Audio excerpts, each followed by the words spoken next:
بسم اللہ الرحمن الرحیم۔ حضرت عمر اور وہ لوگ جو مسجد میں ان کے گرد جمع تھے انتہائی رنج و الم کے باعث سوچ بھی نہ سکتے تھے کہ رسول اللہ صلی اللہ علیہ وآلہ وسلم کے بعد مسلمانوں کی شیرازہ بندی کا کیا انتظام ہونا چاہیے۔ یہ وہ دن تھا کہ جب رسول اللہ صلی اللہ علیہ وآلہ وسلم کا جسد اطہر وصال کے بعد سیدہ ام المومنین حضرت عائشہ رضی اللہ تعالی عنہا کے حجرہ مبارک میں تھا، اور پورے مدینہ میں کوہرام بپا ہو چکا تھا کہ رسول اللہ صلی اللہ علیہ وآلہ وسلم کا انتقال ہو چکا ہے۔ درجنوں صحابہ کرام تو وہ تھے کہ جن کو اس خبر پر یقین ہی نہیں آ رہا تھا، اور وہ قرب و جوار سے اس خبر کی تصدیق کے لیے مدینہ طیبہ کا رخ کر رہے تھے۔ لیکن جن لوگوں کو آپ کی وفات کا یقین ہو گیا تھا، ان کی نظر سب سے پہلے جس مسئلے پر پڑی وہ مسئلہ خلافت تھا۔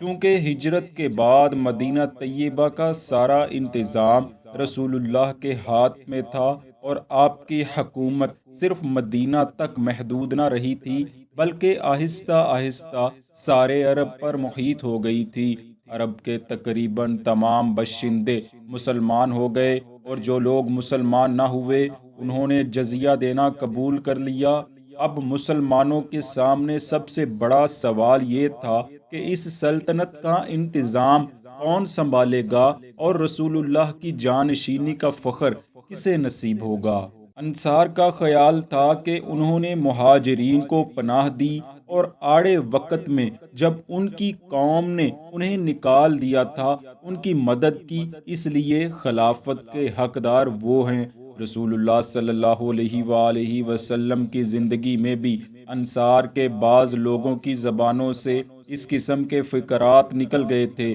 جن سے معلوم ہوتا تھا کہ وہ اپنے آپ کو مہاجرین پر فائق سمجھتے ہیں۔ یعنی فتح مکہ کے بعد حنین اور طائف کے معرکے جب پیش آئے اور کثیر مال غنیمت ہاتھ آیا، تو رسول اللہ صلی اللہ علیہ وآلہ وسلم نے مکہ کے ان لوگوں کی تالیف قلوب کے لیے جو نئے نئے اسلام لائے تھے اور ان جنگوں میں شریک ہوئے تھے، مال غنیمت انہی میں تقسیم کر دیا۔ یہ دیکھ کر انصار کے بعض لوگوں نے اعتراض کیا اور کہا، خون تو ہماری تلواروں سے ٹپک رہا ہے اور مال مکہ والے لے گئے ہیں۔ جب رسول اللہ کو یہ اطلاع ملی تو آپ نے خزرج کے سردار سعد بن عبادہ کو حکم دیا کہ وہ تمام انصار کو جمع کریں۔ جب تمام لوگ جمع ہو گئے تو آپ نے ان کے اطمینان قلب کے لیے فرمایا، اے انصار، تم لوگوں کی طرف سے مجھے ایک بات پہنچی ہے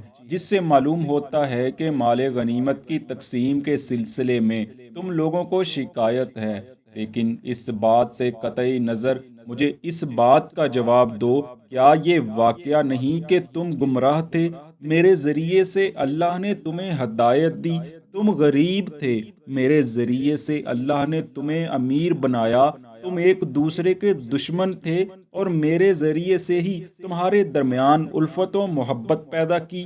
انصار نے یہ سن کر شرمندگی سے سر جھکا لیا اور عرض کیا، یا رسول اللہ، بے شک اللہ اور اس کے رسول نے ہم پر بڑے بڑے احسانات کیے ہیں۔ مزید یہ کہ حضور نے انصار کے تسکین قلب کے لیے یوں فرمایا، اے انصار، کیا تم اس پر راضی نہیں کہ دوسرے لوگ اونٹ اور بکریاں لے جائیں اور تم اپنے ساتھ رسول اللہ کو لے جاؤ؟ مجھے اس ذات کی قسم ہے جس کے ہاتھ میں محمد کی جان ہے، ہجرت نہ ہوتی تو میں انصار کا ایک فرد ہوتا۔ اگر لوگ ایک راستے پر چلیں اور انصار دوسرے راستے پر، تو میں انصار کے راستے پر چلوں گا۔ اے اللہ، انصار پر رحم فرما، انصار کے بیٹوں پر رحم فرما، اور انصار کے بیٹوں کی اولاد پر رحم فرما۔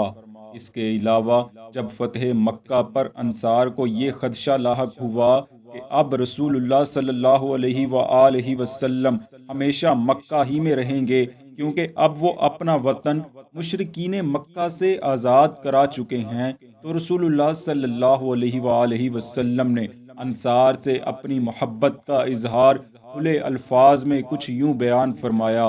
اے انصار، میرا جینا اور مرنا سب تمہارے ساتھ ہے، میں تم سے علیحدہ نہیں ہو سکتا۔ دوستو، حضور علیہ الصلاۃ والسلام کی انصار پر ان نوازشات کی موجودگی میں حضور کی وفات کے بعد انصار کے دل میں یہ خیال پیدا ہونا قدرتی امر تھا کہ اب مدینہ کا انتظام اور امور سلطنت کی دیکھ بھال یقیناً انصار کے ہاتھ میں ہی رہے گی۔ یہی وجہ ہے کہ حضور نبی کریم صلی اللہ علیہ وآلہ وسلم کے وصال کے ساتھ ہی انصار سقیفہ بنی سعدہ میں جمع ہوئے اور اپنے ایک سردار سعد بن عبادہ کو، جو اس وقت بیمار تھے، ان کے گھر سے باہر لے آئے اور امور سلطنت کے لیے بحث شروع کر دی۔ چنانچہ سعد بن عبادہ، جو کہ اس وقت بیمار تھے، اپنے بیٹے کے ذریعے کھڑے ہوئے اور لوگوں کو خطاب کرتے ہوئے کہنے لگے، اے انصار، تم نے رسول اللہ صلی اللہ علیہ وآلہ وسلم اور دین کی سر بلندی کے لیے جو قربانیاں دیں، ان کی مثال نہیں ملتی۔ اب چونکہ رسول اللہ وفات پا چکے ہیں اور وہ عمر بھر تم سے راضی رہے اور تم ان کی آنکھوں کی ٹھنڈک تھے، اب تم خلافت اپنے ہاتھ لے لو، کیونکہ تمہارے سوا خلافت کا کوئی مستحق نہیں ہے۔ حاضرین نے سعد بن عبادہ کی باتوں کو غور سے سنا اور بالاتفاق جواب دیا، آپ نے جو کچھ کہا بالکل صحیح کہا، ہم آپ کی رائے سے اختلاف نہیں کریں گے۔ خلافت کا کام ہم آپ ہی کے سپرد کرتے ہیں، کیونکہ آپ ہی اس کے مستحق، صالح اور عبادت گزار بندے ہیں۔ انصار نے کہنے کو تو یہ بات کہہ دی، بلکہ اپنے لیے خلیفہ بھی منتخب کر لیا، لیکن اس بات پر قائم نہ رہ سکے۔ قبل اس کے کہ ساری قوم سعد بن عبادہ کی بیعت کرنے کے لیے ٹوٹ پڑتی اور دوسرے مسلمانوں کو بھی ان کی بیعت کی دعوت دیتی، مجمع میں سے ایک شخص کھڑا ہوا اور کہنے لگا، اگر مہاجرین نے ہماری بیعت سے انکار کیا اور کہا کہ ہم مہاجرین ہیں، رسول اللہ کے اولین صحابہ میں سے ہیں، آپ کے اہل خاندان ہیں، اس لیے ہم ہی خلافت کے مستحق ہیں اور انصار کو ہمارے اس حق کا انکار نہ کرنا چاہیے، تو کیا ہوگا؟ یہ بات سن کر مجمع پر اچانک سناٹا چھا گیا، کسی کو کوئی جواب نہ بن پڑا۔ آخر بہت کچھ غور و فکر کے بعد ایک شخص اٹھا اور کہنے لگا، پھر ہم ان سے کہیں گے، اگر ایسا ہی ہے تو ایک امیر تم میں سے ہو جائے اور ایک امیر ہم میں سے، یہی بہتر ہے، اور اس کے سوا ہم کسی بات پر راضی نہ ہوں گے۔